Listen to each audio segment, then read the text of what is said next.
siyang Rodrigo Roa Duterte.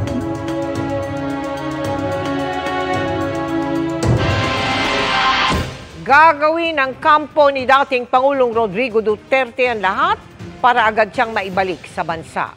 Pero pagdidiin ni Vice President Sara Duterte, ito ay sa pamamaraang legal lamang. Kasama dito ang paghahain ng petisyon para sa interim release ng dating Pangulo. Mula sa The Hague, Netherlands, nakatutok live si Mariz Umali. Mariz? Mel, sabi nga ni na Vice President Sara Duterte at Lead Counsel Attorney Nicholas Kaufman, ang focus nila ngayon ay makalaya at makabalik sa bansa ang dating Pangulo na si Rodrigo Duterte sa lalong madaling panahon. After elections or prior to the elections? Why not? That's his country. That was where he was born. Why should he not go back? I mean, as far as I'm concerned, he's been illegally detained here and he should go back to the Philippines as soon as possible. Yan ang komento ni Attorney Nicholas Kaufman sa sinabi ni Vice President Sara Duterte na gagawin nila ang lahat para mapauwi ang dating Pangulo sa Pilipinas. Tumatakbong mayor ng Davao City si dating Pangulong Duterte.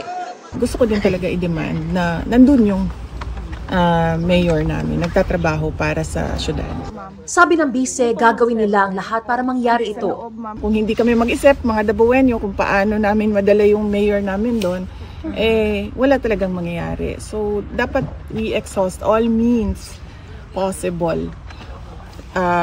Whether it is written in law or it is not written in law, except anything illegal. Revolution is out of the question. Mailap sa detalye, lalo sa diskarte ng defense team si Attorney Kaufman. Pero sinabi niyang bahagi ng mga plano nila ang paghain ng petition for interim release. Interim release is par for the course at this institution. In nearly every case, an application for interim release is submitted. I'll file it when I feel it appropriate. Binanggit kahapon ni Vice President Sara na pinag-aaralan nila ang paghiling ng legal aid mula sa ICC. Sabi ni Kaufman, di raw kailangan ng assistance o serbisyo ng ICC Office of the Public Counsel for the Defense.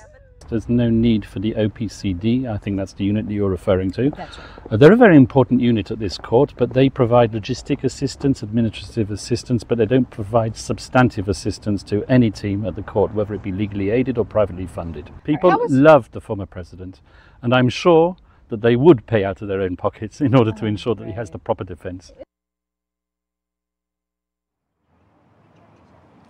Mel, sabi pa ni Vice President Sara ay darating din dito sa The Hague ang kanyang inang si Elizabeth Zimmerman para dumalaw sa dating Pangulo. At inaasikaso na rin daw ng kanyang mga kapatid ang kanilang visa para makalipad din dito sa The Hague para sa 80th birthday ng kanilang ama na si dating Pangulong Rodrigo Duterte sa March 28. At yan muna ang pinakasariwang balita mula pa rin dito sa The Hague, Netherlands. Balik sa iyo, Mel.